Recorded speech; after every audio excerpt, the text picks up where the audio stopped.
నమస్కారం. ప్రేక్షకులందరికీ శుభోదయం.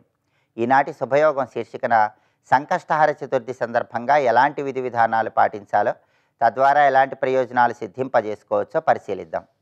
సంకష్టహర చతుర్థి శనివారంతో కలిసొచ్చింది. శనివారంతో కలిసొచ్చిన సంకష్టహర చతుర్థి సందర్భంగా నల్లరాయితో చెక్కిన గణపతిని పూజించినట్లయితే గ్రహచార గోచార శనిదోష తీవ్రతను తగ్గింపజేసుకొని సకల శుభాలను సిద్ధింపజేసుకోవచ్చు. అలా నల్లరాయితో తయారు చేయబడిన గణపతి అందుబాటులో లేని పక్షంలో బంగారు గణపతి లేదా వెండి గణపతి లేదా రాగి గణపతి లేదా పంచలోహ గణపతిని గృహంలో ఏర్పాటు చేసుకొని ఆ గణపతికి ప్రత్యేకమైన విధి విధానాలతో పూజా కార్యక్రమాలు నిర్వహించాలి. ఉదయం పూట గణపతి దగ్గర ప్రమిదలో కొబ్బరి నూనె పోసి 5 ఒత్తుల దీపాన్ని వెలిగించి గరికతో ఎర్రటి పుష్పాలతో గణపతిని పూజించాలి. అలాగే సాయంకాలం పూట గణపతిని క్షిప్ర సంకట గణపతిగా ఆరాధన చేయాలి. క్షిప్ర సంకట గణపతిగా సాయంకాలం పూట గణపతిని పూజించే సమయంలో గణపతి దగ్గర దీపాన్ని వెలిగించిన తర్వాత గణపతిని కొన్ని ప్రత్యేకమైన పుష్పాలతో పూజించాలి. కలువ పూలతో, పద్మ పుష్పాలతో, మందార పూలతో, సంపంగి పూలతో, గన్నేరు పూలతో, జిల్లేడు పూలతో సాయంకాలం పూట గణపతిని పూజించినట్లయితే మనోభీష్టాలు సులభంగా నెరవేర్చుకోవచ్చు. అలాగే సాయంకాలం పూట గణపతిని గృహంలో పూజించే సమయంలో నేరేడాకులు కొన్ని పూజలో ఉంచాలి. గణపతికి ఉండ్రాలతో పాటుగా నువ్వులతో తయారు చేయబడిన పదార్థాలు కూడా నివేదనగా సమర్పించాలి. ప్రధానంగా శని మహాదశ, శని అంతర్దశ నడుస్తున్న వాళ్ళు, ఏలినాటి శని, అష్టమ శని, అర్ధాష్టమ శని నడుస్తున్న వాళ్ళు గ్రహచార గోచార శని దోషాలన్నీ తొలగింపజేసుకొని సకల శుభాలను సిద్ధింపజేసుకోవటానికి నువ్వులతో తయారు చేయబడిన పదార్థాలు గణపతికి నివేదన చేయాలి. అలా చేయటం ద్వారా గణపతి సంపూర్ణమైన అనుగ్రహం కలుగుతుంది. అలా సాయంకాలం పూట గణపతిని పూజించిన తర్వాత పాలతో చేసినటువంటి పాయసాన్ని ఆరుబయట వెన్నెలలో చంద్రకిరణాలు పడే ప్రాంతంలో కొన్ని నిమిషాలు ఉంచి ఆ తర్వాత ఆ నైవేద్యాన్ని గణపతికి నివేదన చేసి కుటుంబంలో సభ్యులందరూ ప్రసాదంగా స్వీకరించాలి. ఇలా చేస్తే గణపతి క్షిప్ర సంకట గణపతిగా అనుగ్రహించి మనోభీష్టాలన్నీ సులభంగా నెరవేరుస్తాడు. అలాగే దగ్గరలో ఉన్నటువంటి గణపతి ఆలయానికి వెళ్ళి రకరకాల ద్రవ్యాలతో గణపతికి అభిషేకం చేయించుకోవటం, అలాగే గణపతి ఆలయంలో గం క్షిప్రప్రసాదనాయ నమః అనే మంత్రాన్ని పఠిస్తూ ప్రదక్షిణలు చేయటం ద్వారా కూడా మనోభీష్టాలన్నీ సులభంగా నెరవేర్చుకోవచ్చు. సంకటనాశక గణేష స్తోత్రాన్ని ప్రదోషకాలంలో గృహంలో పఠించడం లేదా దేవాలయంలో పఠించడం ద్వారా కూడా గణపతి సంపూర్ణమైన అనుగ్రహానికి సులభంగా పాత్రలు కావచ్చు. ఇలా సంకష్టహర చతుర్థి సందర్భంగా గణపతిని పూజించండి. గణపతి సంపూర్ణమైన అనుగ్రహానికి సులభంగా పాత్రలు కండి. రేపటి శుభయోగం శీర్షికన ఆదివారం సందర్భంగా ఆదిత్య హృదయంలో ఉన్నటువంటి అంతరార్థం ఏంటో పరిశీలిద్దాం. నమస్కారం.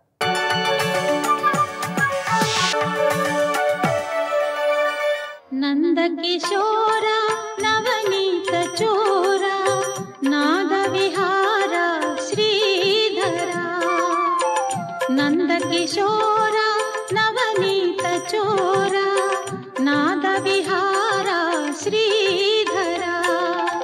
మంచి అనే మాటకు ఒకటే, నిర్మలంగా ఉండడం, శుభంగా ఉండడం, అదేవిధంగా పూర్ణంగా ఉండడం. ఇదే కదా మంచి అనే దాని యొక్క ఒక భావం. అది నిజానికి ఎవరికి ఉన్నాయి ఆలోచించు. బ్రహ్మతన్మంగళం పరం అని ఉపనిషన్మాత వేదమాత చెప్తున్నాయి. బ్రహ్మమే మంగళం. అందుకే మంగళానాంచ మంగళం దైవతం దేవతానాంచ భూతానాం వ్యవ్యజపిత అని మంగళం అయిన కనుక నీకేదైనా ఒక మంగళం కలగాలి అంటే మంగళమునకు మంగళమెవడో వాడిని తలుచుకో. ఎందుకంటే ఈ కర్మ చేసాక నువ్వు కోరుకునేది ఏమిటి? మంగళమేగా. కనుక నీకు అది మంగళకరం కావాలంటే ఎవడు అసలు మంగళస్వరూపుడు వాడిని స్మరించు. అందుకే సత్ అనే మాట అక్కడ పలకడం వల్ల అది శుభప్రదం అవుతున్నది. ఇది తెలియండి, తెలుసుకోండి. ఎంత విశేషమైన అనుభూతి వస్తుందో ఓం తత్ సత్ అనే మాటలో. అందుకే సత్ అనగా సద్భావే సాధుభావే చ సదితి ఏతత్ ప్రయుజ్యతే. సద్భావమునందు సాధుభావమునందు అన్నారు ఇక్కడ. సద్భావము అంటే ఒక సత్యభావం, నిర్మలమైన భావం, మంగళకరమైన భావంలోను. సాధుభావం అంటే ఒక శ్రేష్టమైన భావంలోను. ఈ సత్ అనే దాన్ని ఏతత్ అంటే సత్ అనబడే ఈ పరమాత్మ యొక్క నామాన్ని ప్రయోగిస్తున్నారు. అదేవిధంగా ప్రశస్తే కర్మని, శ్రేష్టమైన కర్మయందు కూడా సత్శబ్దం వాడడం జరుగుతున్నది. అంటే ఒక మంచి మంగళకరమైనటువంటి భావము, అదేవిధంగా మంగళము జరగాలని కాంక్షించే భావము. నిజానికి సద్భావే సాధుభావే రెండు పక్క పక్కన ఉన్నాయి కదా. దీనికి భగవత్పాల్ వారు చక్కగా విషయం చెప్తున్నారండి. లేనిది ఉన్నప్పుడు సద్భావం అన్నారు. అదేవిధంగా సాధుభావం అంటే చెడుగా ఉన్నది మంచిగా మారినప్పుడు సాధుభావం అని అర్థం. అంటే ఒక మంగళకరమైన విషయం జరిగిందంటే ఇదివరకు లేని జరిగింది కదా, ఇదివరకు లేని మంగళం జరగాలి అనే కోరికతో సద్భావం అనాలట. అంటే మంగళం కోసం ఒక పని చేసాం అంటే అప్పటి వరకు లేదు కదా, అందుకు మంగళం కోసం నువ్వు ఆ పని చేస్తున్నావు కనుక లేని మంగళం వచ్చినప్పుడు లేని మంగళం రావాలి అన్నప్పుడు సద్భావం. అక్కడ కూడా బ్రహ్మమును స్మరిస్తే గానీ ఆ మంగళం కలగట్లేదు, అందుకు సద్భావం. అలాగే సాధుభావే అంటే అంతవరకు చెడుగా ఉన్నది మార్చడం. ఎందుకంటే కర్మలు రెండిటి కోసం వాడతాం, ఒకటి లేనిది రావడం కోసం, ఒకటి ఉన్న చెడు పోవడం కోసం, అంతే కదండి. మొదటిది ఇష్టప్రాప్తి, రెండవది అనిష్ట పరిహారం. అనిష్టములేవో తొలగాలి, ఇష్టప్రాప్తి మంగళం. ఇష్టం అంటే ఇక్కడ మంగళమే, ప్రతివాడికి ఇష్టం మంగళము. రెండవది ఆనందం. ఇవి ఎవరి దగ్గర ఉన్నాయి నిజానికి? మనం చేసే కర్మల్లో ఉందనుకుంటున్నాం, కర్మల వల్ల వస్తుంది అనుకుంటున్నాం, కానీ ఆనందము మంగళం వాడిది. అందుకే చేసిన కర్మ వల్ల నీకు ఆనందము మంగళము కలవాలంటే వాడిని తీసుకురా. వాడంటే సత్. ఆ సత్తును కానీ తీసుకువస్తే లేని మంగళం కలిగిస్తున్నాడు, ఇంతవరకు నీ జన్మలో లేని మంగళం కలిగిస్తున్నాడు. అంతేకాదు చెడుని తొలగించి మంచి కలిగించడం మంచే. అందుకే అమంగళాలు తొలగించి మంగళం కలిగించాలనే భావం పేరు సాధుభావం. ఈ విధంగా లేని మంగళం కలిగించడం సద్భావం, ఉన్న చెడిపోయి మంచి జరగడం సాధుభావం. ఈ రెండు కలగడం కోసం ప్రయోగించబడే శబ్దం పేరు సత్ అన్నారు ఇక్కడ. అందుకే కర్మాచరణ చేసేటప్పుడు ఈ సత్ అనేది ఏం చేస్తుందంటే మంగళాలను తీసుకొస్తుంది, ఉన్న అమంగళాలను తొలగిస్తుంది. అందుకు సత్ అని అందుకు చెప్తున్నాం. దీన్ని బట్టి ఎంత విస్తారమైన భావం మనం మామూలుగానే ఓం తత్సత్ బ్రహ్మార్పణంలో ఉందో చూడండి. ఇక్కడ ఇంకొక మాట చెప్పారు, ప్రశస్తే కర్మణి. అలాగని చెప్పి ఏ పనులు పెడితే ఆ పనులు చేసి సత్ అంటే సరిపోదు, ప్రశస్తే కర్మణి అన్నాడు. అంటే ఉత్తమమైన కర్మల్లో, శ్రేష్టమైన కర్మల్లో వీటిని వాడాలి అన్నారు. శ్రేష్ఠ కర్మ అంటే ఎప్పుడు ఒకటే తెలుసుకోవాల్సింది ఏంటంటే శాస్త్రోద్దిష్టమైనది, శాస్త్రము ద్వారా చెప్పబడేదే శ్రేష్ఠ కర్మ. రెండు ధర్మమునకై చెయ్యబడేదే శ్రేష్ఠ కర్మ. రెండు తెలుసుకోవాలి ఇక్కడ. అలాంటి శ్రేష్ఠ కర్మ యందు సత్తు వాడబడుతుంది అన్నారు. పైగా సత్తు వాడబడినప్పుడు నువ్వు చేసింది శ్రేష్ఠ కర్మైనా నీకు తెలిసి తెలియని తనం వల్ల లోపాలు ఉన్నాయి కదా, ఈ సత్శబ్దం చేత ఆ లోపాలు తొలగిపోయి మంగళం కలుగుతుంది, అమంగళం తొలగుతుంది. ఇది సత్శబ్దం యొక్క ప్రయోగం, దాని యొక్క వైశిష్ట్యాన్ని చెప్తున్నాడు. అంతేకాదు ఎప్పుడూ యజ్ఞమయందు, తపస్సు యందు, దానం యందు నువ్వు నిలబడాలి. ఎందుకంటే శ్రేష్ఠ కర్మ అదేగా. దాని యందు ఒక స్థిరత్వం ఉండేటువంటి స్థితికి కూడా సత్ అంటారు సుమా. సత్ అంటే ఉనికి అని అర్థం. ఇక్కడ మనం ఉండాలి. దేనిలో ఉండాలి? యజ్ఞదాన తపస్సుల్లో ఉండాలి. ఎప్పుడు కూడా జీవితం యజ్ఞంలో, దానంలో, తపస్సులో వినియోగించుకోవాలి. కనుక మనం చేసే కర్మలకి యజ్ఞదాన తపకర్మలనే ఇవే ప్రధానం. మిగిలిన లోక వ్యవహారం కోసం ఆర్జన ఇవన్నీ వదిలేయండి, బ్రతుకు వెళ్ళమార్చడానికి. కానీ బ్రతుకుని సార్థకపరచడానికి మాత్రం పనికొచ్చే కర్మలు మూడే: యజ్ఞము, దానము, తపస్సు. వాటి యందే ఎల్లవేళలా ఉండడం, దానికి సత్ అంటారు అన్నాడు ఇక్కడ.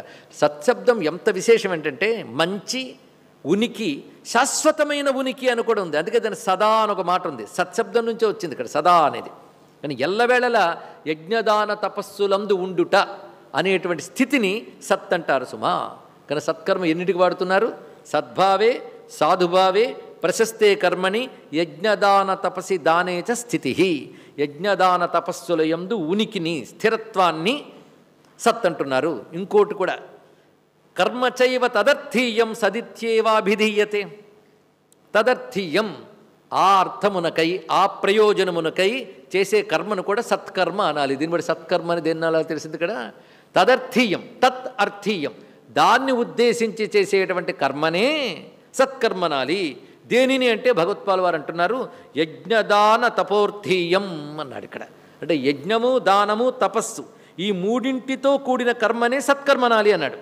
దాని యందు నిలుకడ కలిగిన దాన్ని సత్ అనాలి, ఆ మూడు కర్మల్ని సత్కర్మలు అనాలి. తదర్థీయం అంటే ఎందుకు చేస్తున్నావు? యజ్ఞం కోసం, దానం కోసం, తపస్సు కోసం అని చెప్తూ ఉంటావే, దాన్ని సత్ అనాలి. అంతేకాదు తదర్థీయం అనే మాటకు మరొక అర్థం వెంటనే భగవత్పాల్ వారు చెప్తున్నారు. మొదట యజ్ఞదాన తపోర్థీయం అని చెప్తూ అథవా లేదా ఈశ్వరార్థీయం అన్నారు ఇక్కడ. తదర్థీయం అంటే ఈశ్వరార్థము. అది తత్శబ్దం ఇంతవరకు దేంతో చెప్పుకున్నామండి పైన శ్లోకంలో? బ్రహ్మము. మరి తదర్థీయం ఏమనాలి? బ్రహ్మమును ఉద్దేశించే అవ్వాలి. బ్రహ్మమే ప్రయోజనముగా, అర్థీయం అంటే ప్రయోజనం. చేసే కర్మకు ప్రయోజనం ఏమిటి? పరమాత్మయే. అందుకే నీకు ఎంత మంగళం కలగాలన్నా మంగళస్వరూపుడైన పరమాత్మే అసలు ప్రయోజనం అనుకోవాలి. అదే పరమేశ్వర ప్రీత్యర్థం లేదా పరమేశ్వరార్థం. కానీ తదర్థీయం అంటే ఈశ్వరార్థీయం అని అర్థం చెప్పాడు ఇక్కడ. పరమేశ్వరుణ్ణి ప్రధాన ప్రయోజనంగా కలిగే చేసే కర్మయే సత్కర్మ. ఇక్కడ క్రమంగా ఎలా తీసుకువెళ్ళాడో చూడండి. మొట్టమొదటి మంగళకరమైనది కలగడానికి, అమంగళము తొలగడానికి, శ్రేష్టమైన కర్మలు ఆచరించుటకు లేదా శ్రేష్టమైన కర్మని, యజ్ఞదాన తపస్సుల యందు నిలుకడిని సత్ అంటారు. మొత్తం 4 అర్థాలు చెప్తూ తదర్థీయం కర్మ, ఈశ్వరార్థమైన కర్మ అని చెప్పాడు. అంటే అన్నిటికంటే ఉత్కృష్టం ఏదైంది ఇప్పుడు? ఈశ్వరార్థం. కానీ యజ్ఞదాన తపకర్మలు ఈశ్వరార్థం చేసినప్పుడు సత్కర్మలయ్యే. ఈ 3 నువ్వు చివరికి అర్పణ చేసేటప్పుడు ఓం తత్ సత్ అని తెలుసుకో. ప్రణవమనగా విశ్వవ్యాపక విశ్వాతీతమైన బ్రహ్మము, రెండవ దాని తచ్చబ్దవాచ్యుడు అంటే ఇదమనే ప్రత్యయమైన జగత్తులో అనిర్వచనీయమైన శక్తిగా ఉన్నటువంటి వాడు. ఆయనే ఈ జగత్తంతా అనే భావనతో చేసినప్పుడు తత్ అయింది. ఆయన ఉద్దేశించి చేసేటువంటి శాస్త్రచోదితమైన మంగళకరమైన కర్మ అమంగళాలను తొలగించే కర్మ గనక సత్ అయినది కనుక ఓం తత్ సత్. అటువంటి కర్మను ఆయనకు అర్పిస్తున్నాను. ఓం తత్సత్ బ్రహ్మార్పణమస్తనొక్క మాటలో మన కర్మల పరమార్థాన్ని ఋషులు అలా చెప్పారు. ఎన్నాళ్ళు తెలియకుండా చేస్తాం, ఇవాళ తెలుసుకుని చేస్తాం. ఎవరు? ఒకవేళ శ్రద్ధగా ఎవరైనా అర్థం చేసుకుంటే వారు.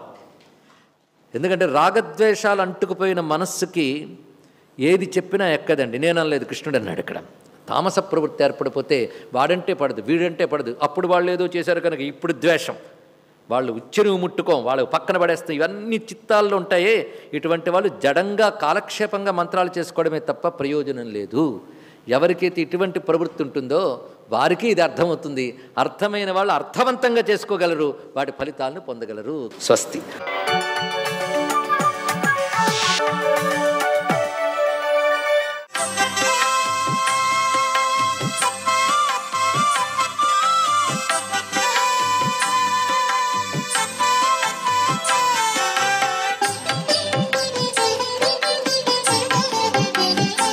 ఓం నమో నారాయణాయ, ఓం నమశివాయ, శ్రీమాత్రే నమః. ఈరోజు సంకటాలని తొలగించడానికి మనం ఆచరించేటువంటి వ్రతం సంకష్టహర చతుర్థి. అంటే విఘ్నేశ్వరుని యొక్క వ్రతం. వినాయక స్వామి వారిని గనక మనస్ఫూర్తిగా గనక ధ్యానం చేస్తూ ఉపవాసం ఉండి ఆ స్వామివారికి ప్రీతికరమైనటువంటి గరికతో పూజించి స్వామికి ప్రీతికరమైనటువంటి లడ్డూలు నివేదనగా సమర్పించడంతో పాటు గణేష హోమాన్ని వీలైతే సాయం సంధ్యా సమయంలో నిర్వర్తించి చంద్రునికి పాలు నైవేద్యంగా సమర్పించినట్లయితే సంకటహర చతుర్థిగా దీన్ని వ్యవహరిస్తారు. ఈ విధంగా ప్రతి నెలా కూడాను ఈ విధి విధానాన్ని పాటించడం వల్ల సంకటాల నుంచి మనం రక్షింపజేసుకోవడానికి ఆస్కారం ఎక్కువగా ఉంటుంది. అంతేకాకుండా గణేశుని యొక్క దేవాలయాన్ని దర్శించి అక్కడ ప్రదక్షిణాలు చేసి గుంజిళ్ళు తీసి కొబ్బరి నూనెతో గనక దీపారాధన చేసినట్లయితే చాలా విశిష్టవంతమైనటువంటి ఫలితం మనం సాధించుకోవడానికి ఆస్కారాన్ని ఆ గణేశుడు మనకు ప్రసాదిస్తాడు. గణేశునికి ప్రీతికరమైనటువంటి గకార మంత్రం ఓం గం గణపతయే నమః అనే మంత్రాన్ని 108 సార్లు పఠించి ఉండ్రాళ్ళు నైవేద్యంగా సమర్పించి 10 మందికి కనుక పంచినట్లయితే అనేక రకాలైన ఈతిబాధల నుంచి మనం రక్షింపజేసుకోవడానికి ఆస్కారాన్ని ఆ గణేశుడు మనకు ప్రసాదిస్తాడు అంటోంది శాస్త్రం. గణేశుడికి ప్రీతివంతమైనటువంటిది ఎరుపు రంగు పూలు కూడాను. మందార పూలు స్వామివారికి సమర్పించడంతో పాటుగా గరికతో కూడా పూజ చేసినట్లయితే సర్వాభీష్ట సిద్ధిని మనకు ఆ స్వామివారు ప్రసాదిస్తాడు అని చెప్పేసి శాస్త్రవచనం. సంకటములను తొలగించి అన్ని రంగాల్లో విజయసిద్ధిని సాధించడానికి వక్రతుండాయ హుం నమః అనే మంత్రాన్ని కూడాను ఈ రోజున తప్పనిసరిగా పఠించినట్లయితే చాలా చక్కటి యోగవంతమైన ప్రభావాన్ని మనం చవిచూడటానికి ఆస్కారం ఉంటుంది. సర్వే జనా సుఖినో భవంతు.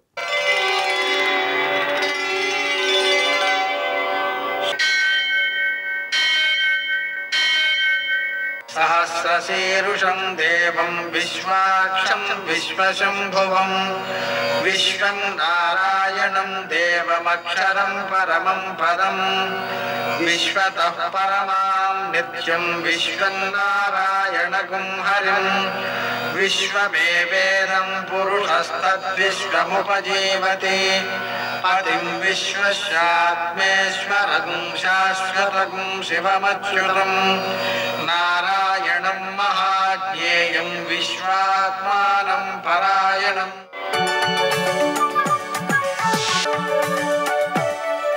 सूर्यशौर्यमथेन्दुरिन्द्रपदवी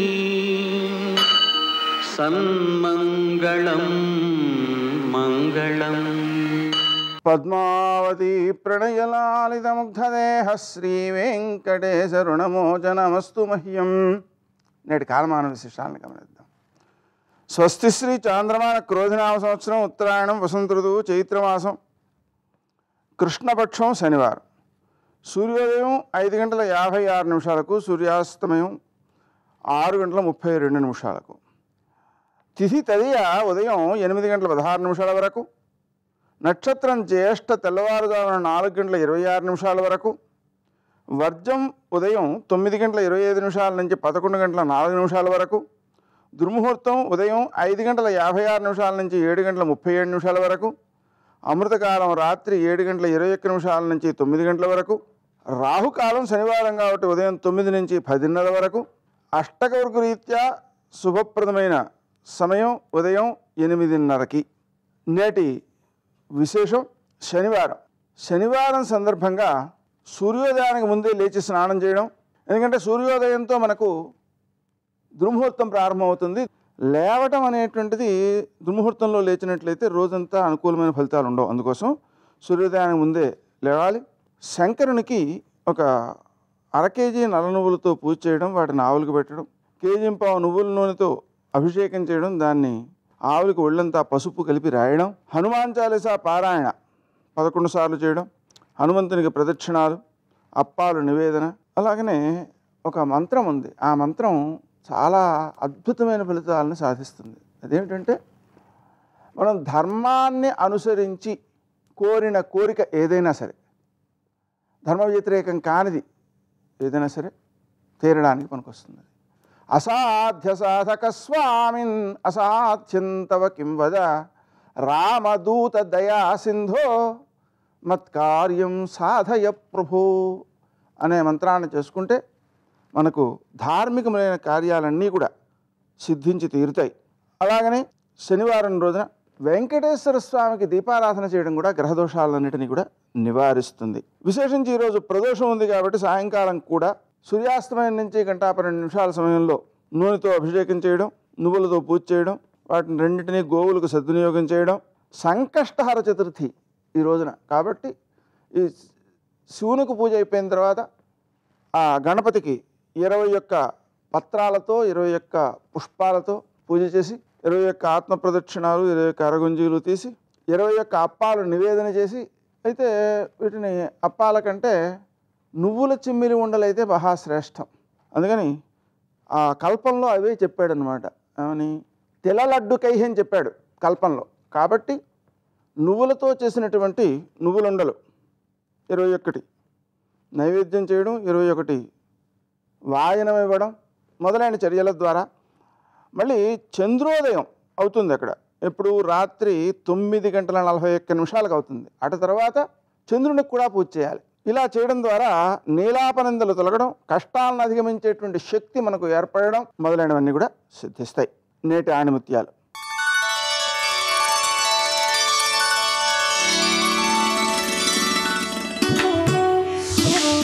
అపనమ్మకంతో పని మొదలు పెట్టవద్దు.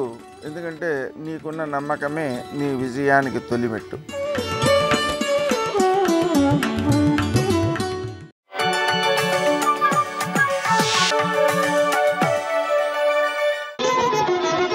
జయ జయ జయ జయ జయ శ్రీ హనుమా, జయ జయ జయ జయ ప్రభుదయ గనుమా.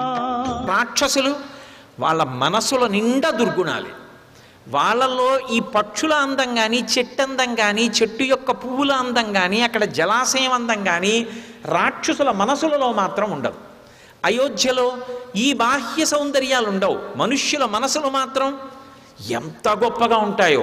నా కుండలి, నా మకుటి, నా స్రగ్వి, నాల్పభోగవాన్, నా హస్తాభరణో, నాపి విద్యతే, నాప్యనాత్మవాన్ అని బాలకాండలో వర్ణిస్తారు మహర్షి. అక్కడ చేతికి కంకణం వేనివాడు ఉండడు, మెడలో పూలదండ వేసుకోనివాడు ఉండడు, ఉన్నదానితో తృప్తి తప్ప అసంతృప్తి ఉన్నవాడు ఉండడు, ఇంటికి అతిథిని పిలిచి అన్నం పెట్టనివాడు ఉండడు. అన్నీ మంచి గుణాలు అయోధ్య. బాహ్యంలో అందంగా ఉండి కడుపులో కుళ్ళంతా ఉండేటటువంటిది లంకాపట్టణం. ఏది నిజమైన సౌందర్యం? ఇది ప్రకృతి సౌందర్యం, అది వ్యక్తి సౌందర్యం. అది ఒక రాజు సాధించిన విజయం, రాజ్యాన్ని అలా ఉంచడం. ఇది ఒక రాజు ఇటువంటి వాళ్ళని చేరదీసుకుని బ్రతుకుతున్న విధానం. అక్కడ రాక్షసులు ఎలా ఉంటే ఇక వాళ్ళ నాయకుడు ఎలా ఉంటాడు, ఇక వేరే చెప్పాలా? ఇది చెప్పకుండా చెప్పే సౌందర్యం. ఎంత అందంగా మాట్లాడతారో మహర్షి. అందుకే ఆయన అన్నారు, ఈ లంకాపట్టణం ఇంత గొప్పగా ఉందే, ఇటువంటి లంకలోకి ఇంత కట్టుదిట్టంగా ఉంచాడు. సీతాపహరణైర్ధేన రావణేన సురక్షితాం సమంతా ద్విచరద్భిశ్చ రాక్షసైరుగ్రధన్విభి. అసలే లంకలో ఉన్నవాడు రావణుడు. ఆయన నిత్యం చేసేటటువంటి పని, ఆయనకి నచ్చిన విషయం ఏది ఉన్నా సరే ఇక మళ్ళీ అవతలవాడి బాధతో ఆయనకి సంబంధం లేదు, దాన్ని తనదిగా అనుభవిస్తాడు. అందుకే ఎన్ని శాపాలు పొందాడు. నందీశ్వరుడి దగ్గరికి వెళ్ళాడు, నందీశ్వరుణ్ణి అధిక్షేపించాడు వానరముఖమని. పైన పరమశివుడు ఏకాంతంగా ఉన్నాడయ్యా పార్వతీదేవితో అంటే, నాలాంటి వాడు వచ్చినప్పుడు ఏకాంతంతో కూర్చున్నాడా? దేశకాలాదులు తెలియక్కర్లేదా? వచ్చినవాడు ఎవరో తెలియక్కర్లేదా? ఏమిటా ఏకాంతం? బయటికి పరిగెత్తుకొచ్చేట్టు చేస్తానని కైలాసాన్ని కదిపాడు. అంతటి అహంకారం. చిత్రం ఏమిటంటే, అంతటి కైలాసాన్ని మీరు ఒకటి ఊహించండి, అది ఉట్టి కైలాసం కాదు. కైలాసం మీద పరమశివుడు ఉన్నాడు, పరమశివుడితో పార్వతీదేవి ఉంది. ఉండగా 20 చేతులు కైలాసం కింద పెట్టి కదిపితే కదిలింది కైలాసం. వాడి బలం ఎటువంటిదో ఊహించండి. సామాన్యుడు కాడు, అంతటి బలశాలి. అలా ఊపితే పైన ఉన్నటువంటి పరమశివుడు బొటనవేలుతో నొక్కాడు. నొక్కితే 20 చేతులు దాని కింద ఉండిపోయాయి 100 సంవత్సరములు. ఎంత అరిచాడంటే ఈయన అరుపులు విని లోకాలన్నీ ఏడిచాయి. బాబోయ్ వినలేకపోతున్నామని ఏడిచాయి. పరమశివుడు తర్వాత బొటనవేలు పైకెత్తి అన్నాడు, నేను నొక్కింది నిన్ను బాధ పెట్టడానికి, కానీ బాధపడి నువ్వరిచిన అరుపులకి 3 లోకాల వాళ్ళు ఏడిచారు నీ అరుపులు వినలేక. ఇంతమందిని ఏడిపించగలిగినట్టు అరవగలిగిన వాడివి కాబట్టి నిన్ను రావణ అని పిలుస్తున్నాను రా అన్నాడు. ఎవడైనా అని చెప్పుకుంటాడా బయట? ఆయన ఇది చెప్పుకుని శివుడు నన్ను అలా పిలిచాడని అలాగే పిలిపించుకున్నాడు. మన ప్రవృత్తి ఎంత గొప్పదో చూడండి. ఎవడైనా ఓ మంచి విషయం ఉంటే లోకంలో చెప్పుకుంటాడు, అలా పిలిపించుకుంటాడు. ఆయన దీన్ని చెప్పుకుని రావణ అని పిలిపించుకున్నాడు అందరితోటి. కాబట్టి చేసేవన్నీ దుష్టమైనటువంటి కార్యాలు. కాబట్టి లోకమంతా శత్రువులే. బయట 100 మంది తెలివిగా ఉండి కత్తులట్టుకుంటే లోపల నేను పడుకుంటానండి అన్నాడు అనుకోండి, ఇప్పుడు అది ఆంతర సౌందర్యమా బాహ్య సౌందర్యమా? చూడ్డానికి బాగుంటుందా, లోపల వ్యక్తి ఎటువంటి వాడు అర్థమవుతోందా? అలా ఎందుకు పడుకోవాలి? నువ్వు అందరిలో ఎందుకు పడుకోవు? నా తలుపుకి తాళం ఎందుకయా? మా ఇంటికి వచ్చేవాడు ఎవడు, మా ఇంటికి వచ్చి పట్టుకుపోయేవాడు ఎవడు ఉండడు. మహానుభావుడు ఆయన బయట వదిలేశారండి అని, ఒకవేళ నా చెప్పులు ఎక్కడన్నా వదిలేసినా పట్టుకొచ్చి ఇచ్చేస్తారా అన్నట్టుగా బ్రతికిన వాడి బ్రతుకు. బయట 100 మంది తెలివిగా ఉంటే నేను పడుకుంటానంటే అన్నవాడి బతుక ఎలా అవుతుంది? కాబట్టి ఎందుకు అలా ఉండాలి? అసలే శత్రువులు, దానికి తోడు సీతాపహరణం చేశాడు. సీతాపహరణం చేస్తే ఎవరొస్తారు? రాముడు వస్తాడు. రాముడు ఎప్పుడు వస్తాడో? పూర్వం 1000 మంది ఉండేవారు, ఇప్పుడు కొన్ని లక్షల మందిని మోహరించాడు. సమంతా ద్విచరద్భిశ్చ రాక్షసైరుగ్రధన్విభి. ఎలా ఉంచాడంటే వాళ్ళని, ఒరేయ్ మీరేదో ఇలా ధనస్సు తగల్చుకుని తిరక్కండి, ధనస్సు ఇలా పట్టుకోండి, ఇలా చెయ్యేసి ఉంచండి. ఎందుకో తెలుసా? శూర్పణక చెప్పింది. ఆయన కానీ వచ్చాడా ఇక సమయం ఉండదు. శూర్పణక రావణాసురుడితో మాట్లాడుతున్నప్పుడు చెప్పిన మాట అదే. అసలు శూర్పణక రాముడిని అందుకు మోహించింది. యుద్ధం చేస్తున్నప్పుడు రాముడు ఇలా చెయ్యి పెట్టడం కానీ ఇలా బాణం తీయడం కానీ వింటినారికి సంధించడం కానీ ఆకర్ణాంతం లాగడం కానీ వదలడం కానీ కనపడదు. ఏదో నిలబడ్డాయనుకోండి, పంకాకున్న రెక్కలు లెక్క పెట్టచ్చు. తిరుగుతోందనుకోండి, ఎలా లెక్క పెడతారు?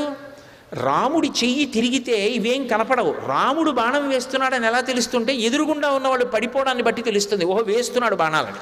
సర్వం శ్రీ ఉమామహేశ్వర పరబ్రహ్మార్పణమస్తు. స్వస్తి.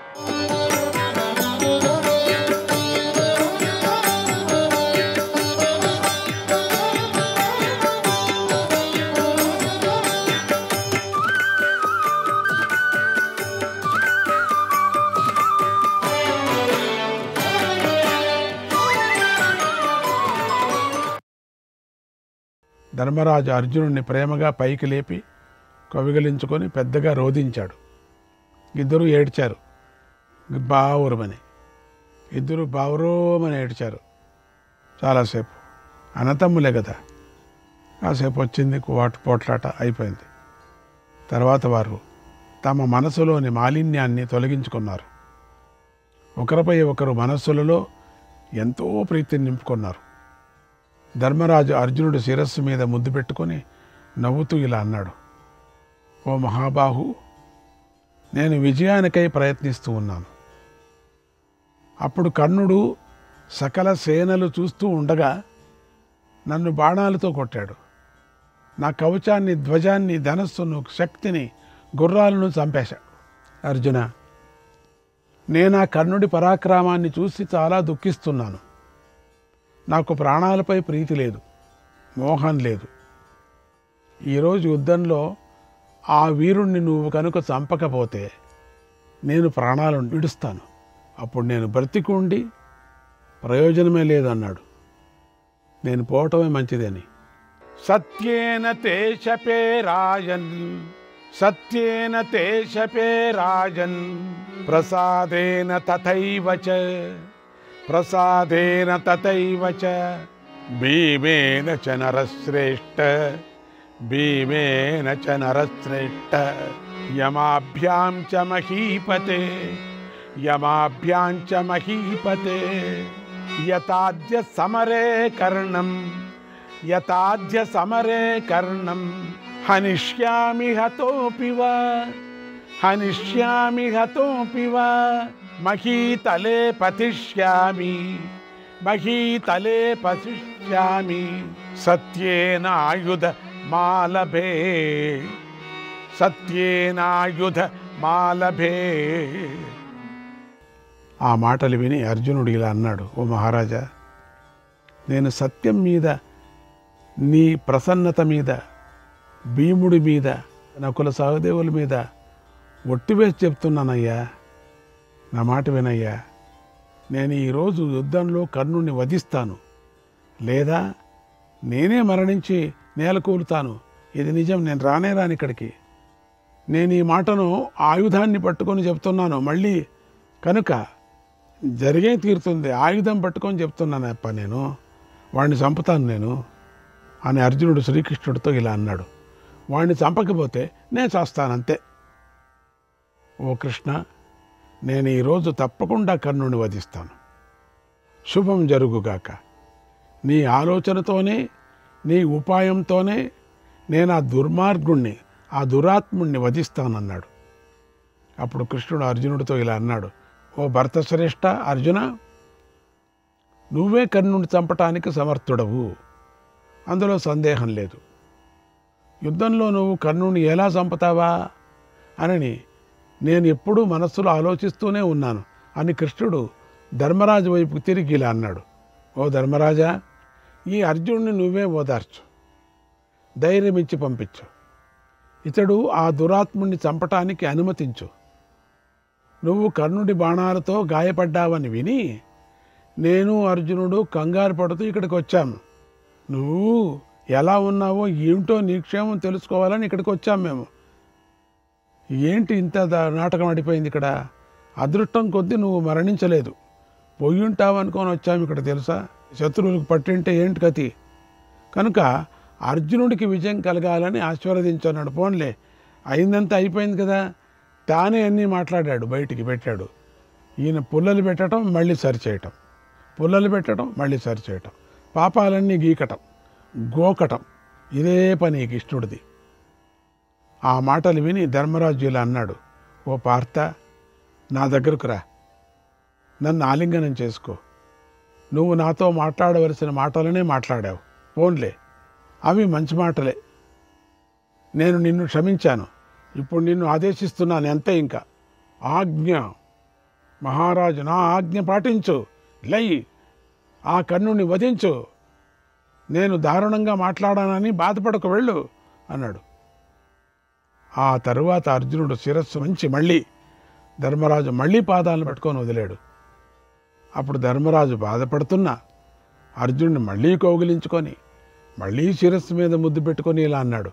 ముద్దులు పెట్టిందే, ధనంజయ మహాబాహు, ధనంజయ మహాబాహు, మానితోస్మి దృఢం త్వయ, మానితోస్మి దృఢం త్వయ, మహాత్మ్యం విజయం చైవ భూయః ప్రాప్నుహి శాశ్వతం.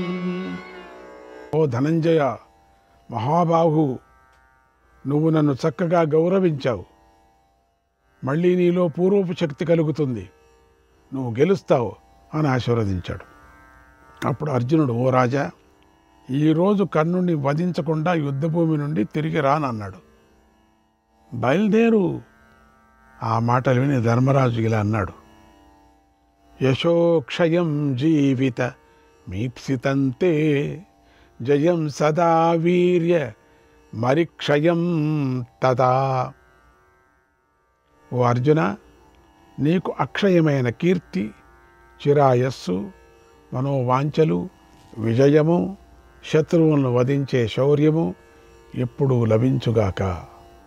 ప్రయాకి వృద్ధించ దిశంతు దేవత, ప్రయాకి వృద్ధించ దిశంతు దేవత, యథాకమిచ్ఛామి తవాస్తు తత్ తత, యథాకమిచ్ఛామి తవాస్తు తత్ తత. ప్రయాగి శీఘ్రం జహి కర్ణమాహవే, ప్రయాగి శీఘ్రం జహి కర్ణమాహవే, పురందరో వృత్ర మివాత్మవృద్ధయే. నువ్వు వృద్ధి చెందువుగాక, దేవతలు నిన్ను వృద్ధి పొందించెదరుగాక. నేను కోరుకుంటున్నదంతా నీకు జయమగుగాక. వెంటనే యుద్ధానికి బయలుదేరు. పూర్వము ఆత్మవృద్ధి కోసం ఇంద్రుడు వృత్రాసురుణ్ణి వధించినట్లుగా ఈరోజు రణభూమిలో కర్ణుణ్ణి వధించు అని ఆశీర్వదించాడు ధర్మరాజు. అన్నాడు సంజయుడు, శ్రీకృష్ణాయ పరమాత్మనే నమః. 72వ అధ్యాయం. సంజయుడు ధృతరాష్ట్రుడికి ఇలా చెప్పాడు, ఓ మహారాజా, అర్జునుడు ధర్మరాజును ప్రసన్నం చేసుకున్నాడు, విజయం కలగాలనే ఆశీర్వాదాన్ని పొందాడు. తర్వాత కర్ణుణ్ణి వధించటానికి సిద్ధమయ్యాడు. ఎంతో సంతోషిస్తూ కృష్ణుడితో ఇలా అన్నాడు, ఓ గోవిందా, ఇక నా రథాన్ని సిద్ధం చేయి, చేశాను, దానికి మేలుజాతి గుర్రాలను కట్టు, ఎప్పుడో కట్టాయి, అందులో ఆయుధాలన్నిటినీ సిద్ధంగా ఉంచు, అది ఎప్పుడూ ఉంటాయి. మన గుర్రాల అశ్వికుల శిక్షణను పొందినవై ఉండాలి. అవును, అలాంటి గుర్రాలను దానికి కట్టు. అలాగే యుద్ధానికి అవసరమయ్యే ఆయుధ సామగ్రిని సిద్ధం చేయి, రథాన్ని త్వరగా తీసుకొని రా, ఇక కర్ణుణ్ణి వధించటానికి బయలుదేరు అన్నాడు. ఇక్కడ అర్జునుడు శ్రీకృష్ణుడి ప్రేమతో ఆజ్ఞాపించాడు. ప్రేమ కానీ దుర్యోధనుడి లాగాను మిగతా దుష్టుల్లాగాను అహంకారంతో ఆజ్ఞాపించలేదు అని ఇక్కడ గ్రహించాలి. వాడు దుష్టబుద్ధితో ఆజ్ఞాపిస్తాడు, ఇక్కడ ప్రేమ బుద్ధి, ప్రేమ ఉంది దీంట్లో. సారథ చేయవలసిన పనులు గుర్తు చేశాడు, దాంట్లో తప్పేం లేదు. అది కృష్ణుడు కూడా చాలా ఇష్టమే, చిన్నపిల్లలు ముద్దు ముద్దుగా మాట్లాడినట్టుగా. అలాగే అలాగే అని వెళ్ళాడు ఆయన. కృష్ణుడు అర్జునుడి మాటలు విని వెంటనే దారుకుడితో ఇలా అన్నాడు, ఓ దారుక, అర్జునుడు చెప్పిన మాటలు విన్నావు కదా, వెంటనే రథాన్ని సిద్ధం చేయి అని ఆదేశించాడు. వెంటనే దారుకుడు రథం మీద పులితోలు పరిచి రథాన్ని సిద్ధం చేసి రథం సిద్ధమైంది అనే విషయాన్ని అర్జునుడికి చెప్పాడు. అర్జునుడు ఆ రథాన్ని చూసి ధర్మరాజు వద్ద సెలవు తీసుకున్నాడు. విప్రులు స్వస్తి వచనాలు పలికారు. అప్పుడు అర్జునుడు మంగళమైనటువంటి రథాన్ని ఎక్కాడు. ధర్మరాజు అర్జునుడిని ఆశీర్వదించాడు. తర్వాత అర్జునుడు కర్ణుడి రథం వైపు బయలుదేరాడు. అప్పుడు సకల భూతాలు అర్జునుడిని రాకను గమనించాయి. ఇక అర్జునుడి చేతిలో కర్ణుడు మరణించినట్టే అని భావించారు. సరిగ్గా ఆ సమయంలో సకల దిక్కులు నిర్మలమయ్యాయి. నెమళ్ళు, సారస పక్షులు, క్రౌంచ పక్షులు అర్జునుడికి ప్రదక్షిణం చేశాయి. అంటే శకునం మంచిది, శుభాన్ని మంగళాన్ని కలిగించగల ఎన్నో మగపక్షులు అర్జునుడిని రణభూమి వైపు పంపిస్తూ తొందర చేస్తూ ఆనందంగా కూశాయి. తెల్ల డేగలు, గ్రద్దలు, కొంగలు, డేగలు, కాకులు మొదలైన భయంకర పక్షులు కూడా మాంసం కోసం అర్జునుడి ముందు భాగంలో వెళుతున్నాయి. అవన్నీ కూడా నిమిత్తాని చ ధన్యాని నిమిత్తాని చ ధన్యాని పాండవస్య శశంశిరే వినాశమరి సైన్యానాం వినాశమరి సైన్యానాం కర్ణస్య చ వధం ప్రతి కర్ణస్య చ వధం ప్రతి. ఎన్నో శుభశకునాలు శత్రుశేన వినాశనాన్ని, కర్ణవధను అర్జునుడికి చెప్పాయి. ఇంతలో యుద్ధానికి బయలుదేరిన అర్జునుడికి తీవ్రంగా చెమట పట్టింది. ఇది ఎలా జరుగుతుందో అని తీవ్రమైన చింత కూడా కలిగింది అందరికీ. దాన్ని కృష్ణుడు గ్రహించాడు. చింతిస్తున్న అర్జునుడిని చూసి ఇలా అన్నాడు, ఓ అర్జున, నువ్వు నీ ధనస్సుతో రణభూమిలో ఎంతోమందిని జయించావు. నువ్వు తప్ప మరొక మనిషి వారిని ఎవడూ జయించలేదు. యుద్ధభూమిలో నీకెందరో ఇంద్రుడి వంటి పరాక్రమం గల శూరులు కనిపించారు. కానీ ఏమైంది నీకు? సూర్యుడైనటువంటి నిన్ను సమీపించి వారు అందరూ కూడా మరణించారు కదా. ఓ అర్జున, ద్రోణుణ్ణి, భీష్ముణ్ణి, భగదత్తుణ్ణి, అవంతీదేశీయులైన విందాను విందులను, కాంబోజరాజైన సుదక్షిణుణ్ణి, వీరుడైన శృతాయువును నువ్వు ఎదిరించావు కదా. ఈ పనిని నీ వంటి సమర్థుడే చేస్తాడు తప్పితే మరొకడు చేయలేడు కదా.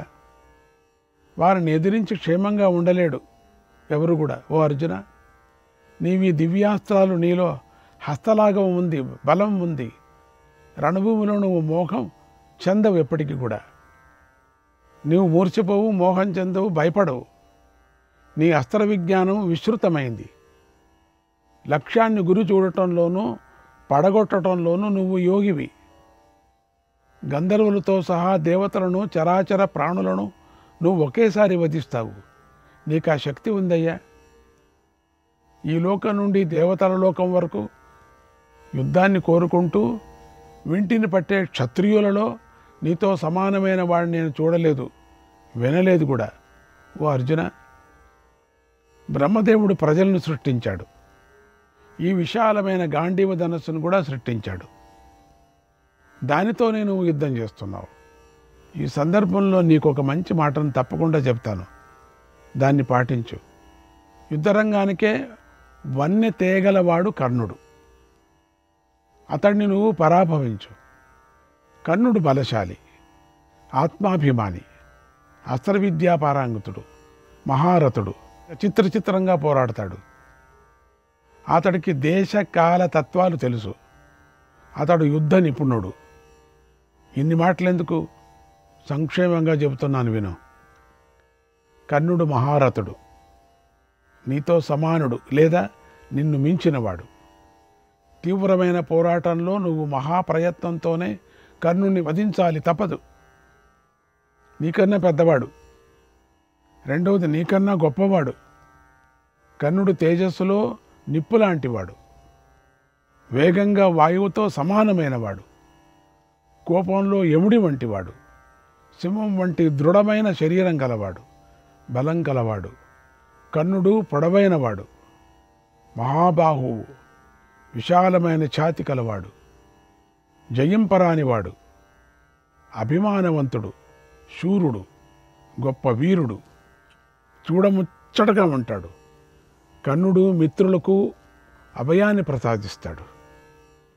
ఎప్పుడూ ధృతరాష్ట్ర కుమారులు మేలు కోరుకుంటూ ఉంటాడు. పాండవులను ద్వేషిస్తూ ఉంటాడు. ఇంద్రుడితో కలిసి దేవతలందరూ వచ్చినా ఆ కర్ణుడిని వధించలేరు. నువ్వు తప్ప ఇంకెవరూ కర్ణుడిని వధించలేరు. కాబట్టి ఈ రోజున నువ్వు కర్ణుడిని వధించు. దేవతలు యుద్ధం చేయాలని కోరికతో రక్త మాంసాలు గల మానవ శరీరాన్ని ధరించి వచ్చిన కర్ణుడిని గెలవలేరు. కర్ణుడు దురాత్ముడు, పాపవృత్తి గలవాడు, క్రూరుడు. పాండవుల విషయంలో ఎప్పుడూ చెడు ఆలోచనలు చేస్తూనే ఉంటాడు. పాండవులతో పోరాడటానికై తన ప్రయోజనాలను కూడా లెక్క చేయడు. అలాంటి అతన్ని ఈరోజు నువ్వు వధించు, కృతార్థుడు కా. కర్ణుడు అంతా తన అదుపులో ఉన్నట్లుగా భావిస్తాడు తెలుసా. కనుక అతన్ని ఈరోజు కాలాధీనుడిని చెయ్యి. కర్ణుడిని వధించి ధర్మరాజుకు సంతోషాన్ని కలిగించు. ఓ అర్జున, నీ బలమెంతో నాకు తెలుసు. సురాసురులు కూడా నిన్ను ఎదిరించలేరు. దురాత్ముడైన ఈ కర్ణుడు గర్వంతో ఎప్పుడు పాండుపుత్రులను పరాభవిస్తూ ఉంటాడు. ఓ అర్జున, కర్ణుడు వల్లనే పాపి అయిన దుర్యోధనుడు తాను వీరుడని అనుకుంటూ ఉంటుంటాడు. కనుక పాపానికి మూలమైన ఆ కర్ణుణ్ణి ఈరోజు వధించు. అర్జున, కర్ణుడు పులిగా దూకుతున్నాడు. పులిగా ఉన్న అతడికి ఖడ్గమే నాలుగుగా ఉంది, ధనస్సు నోరుగా ఉంది, బాణాలు దంతాలుగా ఉన్నాయి. అతడు బాగా పొగరు పట్టి ఉన్నాడు. రణభూమిలో వేగంగా దూకుతున్నాడు, ఎగిరెగిరి పడుతున్నాడు. అతన్ని వధించు. సింహం ఏనుగును చంపినట్టుగా నీ పరాక్రమంతో నీ బలంతో కర్ణుడిని వధించు. నేను ఆజ్ఞాపిస్తున్నాను. ఓ అర్జున, కర్ణుడి బలాన్ని చూసుకొని దుర్యోధనుడు నీ బలాన్ని ఎప్పుడూ తక్కువ చేసి చూస్తూ ఉంటాడు ఎప్పుడు కూడా. కనుక సూర్యసుతుడైన కర్ణుణ్ణి ఈరోజు నువ్వు యుద్ధంలో చంపు అని ఆజ్ఞాపించాడు కృష్ణుడు. అన్నాడు సంజయుడు. శ్రీకృష్ణాయ పరమాత్మనే నమః. 73వ అధ్యాయం. సంజయుడు ధృతరాష్ట్రుడికి ఇలా చెప్తున్నాడు. ఓ మహారాజా, అర్జునుడు అలా కర్ణుణ్ణి వధించాలనుకొని యుద్ధభూమికి వేగంగా వస్తున్నాడు. అప్పుడు కృష్ణుడు అర్జునుడితో ఇలా అన్నాడు. ఓ అర్జున, ఘోర సంగ్రామం ప్రారంభమైంది. ఇందులో నరులు, ఏనుగులు, గుర్రాలు అతి ఘోరంగా నశించిపోతున్నాయి. అద్య సప్తదశాని వర్తమానస్య భారత. ఈ ఘోర యుద్ధం ప్రారంభమై ఈ రోజుకు సరిగ్గా 17 రోజులయ్యింది. ఓ అర్జున, శత్రుసేనతో పాటు నీ సేన కూడా విశాలంగా ఉంది. కానీ ఈ పోరాటంలో కొంచెం మాత్రమే మిగులుతుంది. అర్జున, కౌరవుల వైపున ఏనుగులు, గుర్రాలు ఎక్కువగా ఉన్నాయి. అవి నీ వంటి శత్రువును ఎదిరించి యుద్ధంలో మరణిస్తాయి. ఈ రాజులు, సృంజయులు, పాండవ యోధులు నిన్ను ఆశ్రయించి నీ పక్షంలో నిలబడి ఉన్నారు. నిన్ను శత్రువులు జయించలేరు. నీ రక్షణలో నిలబడి పాంచాలురు, పాండవులు, మత్స్యదేశీయులు, కారుషులు, చైదీవంశీయులు శత్రువులను నాశనం చేస్తున్నారు. అర్జున, నీ రక్షణలో నిలబడిన ఈ పాండవ మహారథులు తప్పితే మరెవరూ కూడా యుద్ధంలో కౌరవులను జయించలేరు. నువ్వు సురులు, అసురులు, మానవులు కలిసి వచ్చినా కూడా యుద్ధంలో 3 లోకాలను గెలుస్తావు. ఇక ఈ కౌరవ సేన నీకెంత? దీన్ని గెలవడం నీకు చాలా సులభం. భగదత్త మహారాజు ఇంద్రుడు వంటివాడు. ఆయన నువ్వు తప్ప ఇంకెవరూ గెలుస్తారు? ఎవరూ గెలవలేరు. నీ చేత రక్షించబడుతున్నటువంటి ఈ విశాల సేనను రాజులు కనీసం కళ్ళతో తేరిపారు చూడలేకపోయారు. బ్రతికి ఉన్న రాజులు చూడలేకపోతున్నారు. ఓ పార్థ, ఎప్పుడూ నీ రక్షణలో ఉండే దృష్టద్యుమ్న, శిఖండులు, వీరులైన భీష్మద్రోణులు పడగొట్టేశారు. భీష్మద్రోణులు మహారథులు, ఇంద్రుడు వంటి పరాక్రమం కలవారు. వారిని ఎవరు జయిస్తారు? అలాగే కర్ణుణ్ణి, కృపుణ్ణి, అశ్వత్థామను, భూరిశ్రవుణ్ణి, కృతవర్మను, సైంధవుణ్ణి, శల్యుణ్ణి, సుయోధుణ్ణి ఎవరైనా జయిస్తారా? జయించలేరు. వారందరూ మహావీరులు, అక్షోహిణీపతులు, అందరూ ఒక్కటే నిలబడ్డారు. వారు యుద్ధ దుర్మదులు, రౌద్రులు. అటువంటి వారిని అందరినీ నువ్వు తప్ప మరే మగవాడేరైనా జయిస్తాడా? జయించడు, జయించలేడు. శ్రీకృష్ణాయ పరమాత్మనే నమః.